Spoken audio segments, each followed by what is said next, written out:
Good morning, students. We are continue with the part of the chapter 5, that is through the eyes of travelers. In the previous class already we have talked about that ki how Bernier has written about the the land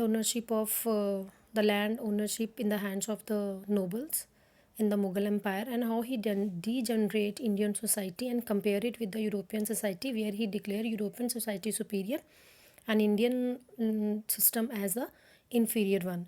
So even he has also written that the manufacturers were not happy at that time, but that was not all correct. Now let's see that what he has more given the accounts about the Indian society. So, as the Bernier was preoccupied with projecting the Mughal state as tyrannical means it's very cruel. Fine. So, tyrannical means exercising a power in a cruel or very arbitrary. You know that some of the Mughal rulers, they were very cruel also. Among them, like there were some rulers, those were very generous and very good and honest to the people, and they ruled very nicely. But there were some Mughal rulers, those were very tyrannical. That means that they were very cruel. And his descriptions, Bernier's descriptions, are occasionally hint at a very more type of social reality. Complex type of social realities ko he had shown. For example, he felt that ki artisans has no incentive to improve. Artisans means like blacksmith, goldsmiths, those who are working with the metals. So he felt that ki artisans had no incentive. Incentive means when we give some reward to improve the quality of that particular product. Like your parents are also saying you that ki if you will score these many marks, I will buy this for you or that for you. So that means that was the incentive for you for your hard work. So he had written that ki these artisans were not getting any incentive to improve the quality of their manufactures, and all profits were shared by, or maybe all profits were enjoyed by the state, that means by the emperor. Manufacturers were so consequently everywhere in decline. So his mean that ki manufacturers jo the, that was day by day they were declining, their quality of work was going down. So at the same time he has also written that ki there was, one side he was saying that ki manufacturers were in decline, and other side he said that ki there was a vast quantities of world's precious metals were flowing into India. Agar ye precious metals were flowing into India, so what they were doing with these metals which were flowed into the India? As manufacturers were exporting their manufacturing goods to the other parts of the world, so they were getting in exchange the gold and silver. This is only the reason ki why metals were flowing into the India. So he also noticed the existence of prosperous, and even he has also written that ki there was also some prosperous merchant community also. Prosperous means जो merchants बहुत ज़्यादा खुशहाल थे, बहुत ज़्यादा rich थे, and they were also having trade relations with overseas also. So now let's see that what he has written about the socio-economic scenario of India at that time. He has written that it's important to observe that of this vast tract of country, a large portion is extremely fertile. He told that कि India का large part जो था land का, that was very extremely fertile, and large kingdoms of Bengal. Here Bengal it is written, that is in Bengali language, but otherwise it was Bengal. For example, he said it was not only providing, if you will compare, he said ki if I am comparing it with Egypt country, Bengal itself only was producing that much, which was not even the whole country Egypt was able to produce.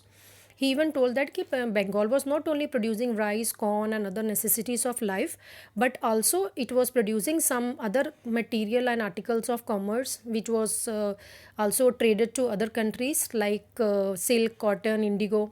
And there are also many parts of the Indies where the population was abundant. You know that India was such a country in which there was abundant population was also there, and the land pretty well tilled, and where the artisans, although naturally indulged, it is yet compelled by necessary or observed to employ himself in manufacturing carpets.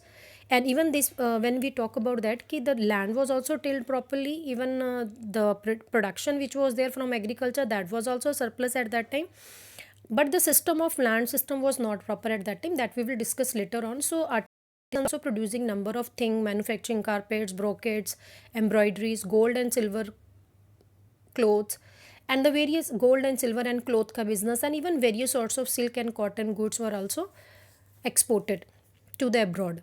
So we can't say that ki how Bernier told that ki that time it was manufacturer's condition was declining. So when we read this extract of Bernier, so we can just conclude that ki manufacturers were very happy also, and they were very rich and prosperous also. So now let's see to the new topic, that was the same topic, and let's see how he has described it about in the 19th century. So that was, sorry, 17th century, how he described about India. So in which he has told that कि during 17th century about 15% of the population were lived in towns. 15% population, rest was in the countryside, that is in rural areas, and this was an average higher than the proportion of urban population in Western Europe. They said even this 15% was more than the proportion of urban population in the Western Europe. Population which was living in the towns. And same period, when the period this 17th century was going on in India, and the same time in the Western Europe the population was less in the urban areas. And in spite of this, Bernier described कि Mughal cities, जिसको camp towns भी कहा जाता है, by which he meant towns that owned their existence had depended on their survival on the imperial camp. What he is saying that कि ये जो camp towns थे, they were for their survival depended on the imperial camps. मतलब अगर imperial the kingdom the capital is there, so that places which are very close to that capital, that were just prospering on a large scale. So he believed that these come into existence when the imperial court moved and rapidly declined. When it moved out, he suggested that they did not have viable social and economic foundations but were dependent on imperial patronage. They said that कि ये जितने भी towns थे ना, they were dependent on emperor. Imperial means emperor. Imperial rule means king's rule. So they depended on them, and even they depended on for their prosperity and everything, they were dependent on the emperor. So as in the case of the question of land ownership, so Bernier has told that कि it was the picture which he has given. He told that कि there were different kinds of towns were there in India, like in I think grade 7 you read about it, that prosper, how the different towns prosper. कि temple के जहाँ पे एक temple construct हो जाता था, then आसपास उसके सारे डिफरेंट लोग आके रहना शुरू कर देते थे. Some were cook, some were dancers, musicians, and those who have to clean, those who have to make the idols of the god and garlands. So सारे जब रहना शुरू कर देते थे, वही जो प्लेस थी वो टाउन में कन्वर्ट हो जाती थी. सो सेम वे ही said there were different kinds of towns, manufacturing towns, trading towns, port towns, sacred centers means where the temples and mosques were there. फिर pilgrimage town where people go for pilgrim.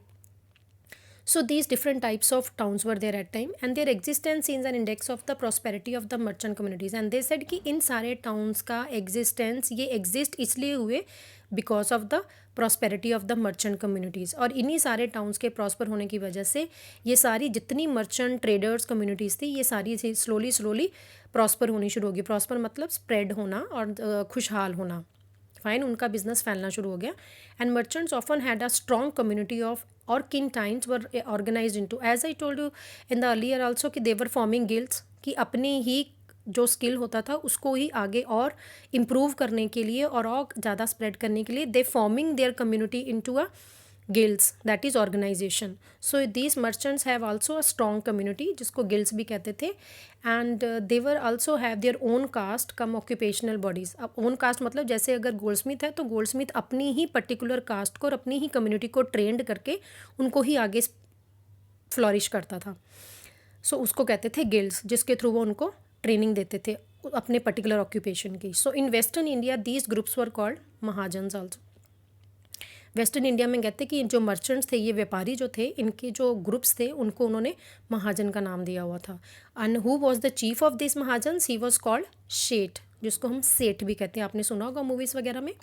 So in urban centres such as Ahmedabad, ये महाजन्स वर collectively represented. ये जितने महाजन थे सबको collectively देवर, जो इनका head होता था उसको कहते थे नगर सेठ. पूरे नगर का सेठ मतलब the head of the all merchant community of that particular Ahmedabad region and urban center. So other urban groups includes professional classes such as physician भी थे, जिनको कहते थे हकीम और वैद.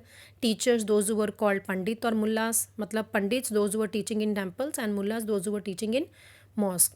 Lawyers were there, those who were called वकील at that time. Then it was architects, then musicians, calligraphers, painters, and while some depended on imperial patronage also. और काफ़ी सारे जो थे इनमें से जो कि कोर्ट के पैटर्नेज मतलब उनकी मतलब उनके लिए काम करते थे और उनके जो भी मिलता था उससे अपना सर्वाइवल उनका चलता था और वो उनको अप्रिशिएट करते थे और उससे उनको रिवार्ड्स वगैरह भी मिलते थे उनके पैटर्नेज से, इंपीरियल पैटर्नेज से. And many most their living by serving their patrons. और कई ऐसे थे जो अपने ही काम को आगे बढ़ाकर उससे भी जो कुछ उनको मिलता था उसी से they were just running their lives. And while still some other serve ordinary people. और कुछ ऐसे थे जो किंग के लिए काम करके उनसे जो इंसेंटिव मिलता था उससे उसके ऊपर डिपेंडेंट थे. कुछ ऐसे थे जो कि अपने ही पैटर्न को, अपने ही आर्ट को, अपने ही स्किल को आगे खुद चलाकर उससे अपना सर्वाइवल के लिए डिपेंडेंट थे. और कुछ लोग ऐसे थे जो ऑर्डिनरी पीपल को सर्व करते थे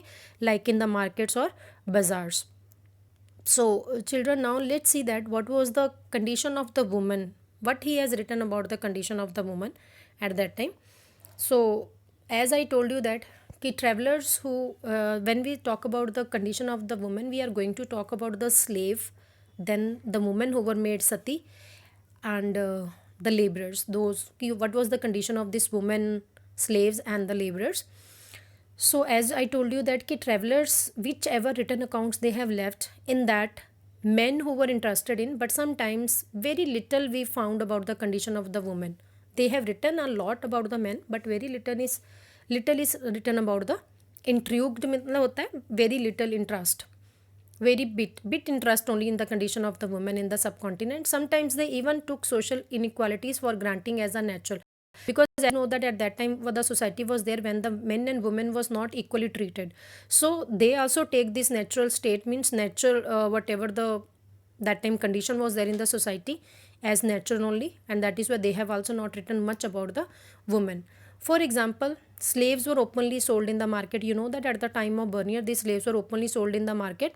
जैसे कोई कमोडिटी, कोई चीज़ खरीदने जाते हैं ना मार्केट में, the people were buying at that time slaves and were regularly exchange as gifts. और कई बार तो वो गिफ्ट लेकर जाते थे स्लेव्स दूसरों के लिए to make them happy, and were regularly exchange as gifts. And when Battuta reached Sindh, he also purchased horses, camels, and slaves. For what? To gift it to Sultan Muhammad bin Tughlaq. And when he reached Multan, he presented the governor of Multan with the slaves and hordes together with the raisins. Raisins होते हैं बेटे वो जो सूखे अंगूर होते हैं ना, जिसको हम मुनक्का भी कहते हैं, that and almonds. And Muhammad bin Tughlaq informs Ibn Battuta was so happy. Mohammad बिन तुगलक ने बताया कि बतूता इतने ज़्यादा हैप्पी हुए थे because that time one preacher was there, Nasruddin. Preacher होते हैं मुस्लिम सेंट, जिसको हम सूफी सेंट भी कहते हैं. हिज प्रीचिंग से ही गेट सो हैप्पी दैट कि ही गेव हिम 100,000 कॉइन्स. टंकास कहते थे उस समय कॉइन्स को. सो 100,000 कॉइन्स के साथ साथ उसने 200 स्लेव्स भी गिफ्ट किए थे प्रीचर नसरुद्दीन को. He was so happy with it. And it appears from now this Ibn Battuta's accounts that कि there was considerable differentiation among the slaves. Even the slaves के बीच में भी there was lots of differences were there. Some female slaves in the service of the Sultan, they were very expert in music and dance. So that is why they were kept in the court, and Ibn Battuta also enjoyed the performance of these slaves dance performance at the time of the wedding of the Sultan's sister. And even the female slaves were also employed by the king to keep watch on the nobles so that they could be on this proper track. They should not cheat the emperor. So that is why they have kept them as a spies also on the nobles. So these slaves were generally used for domestic labor also. Domestic labor means घर के काम के लिए. जैसे we are also employing and appointing some maid at home. So Ibn Battuta found their services particularly indispensable for carrying women. And what he said that कि most of the time these slaves were also used to carry the palanquin. Palanquin होती है डोली. आपने देखा होगा पुराने ज़माने में वो पालकी कहते हैं जिसको, है ना, पालकी में लेकर जाते थे मैन एंड वुमेन को, specially the rich people, those were using this palanquins. और उस पैलेंक्विन को उठाने वाले 4 शोल्डर्स होते थे, 4 people. So these slaves were used for carrying these men and women from one place to another place through these palanquins. And price of the slaves, particularly female slaves, was those who were employed for the domestic labor, that was very low. Means उनको बहुत ही कम पैसों में ये female slaves मिल जाती थी जिनको घर के काम के लिए अपॉइंट किया जाता था. Who could afford to do so. So कोई भी family, most of the families जो अफोर्ड कर सकते थे, they were at least 1 or 2 this type of slaves they were keeping at their home to get it done from them the domestic course.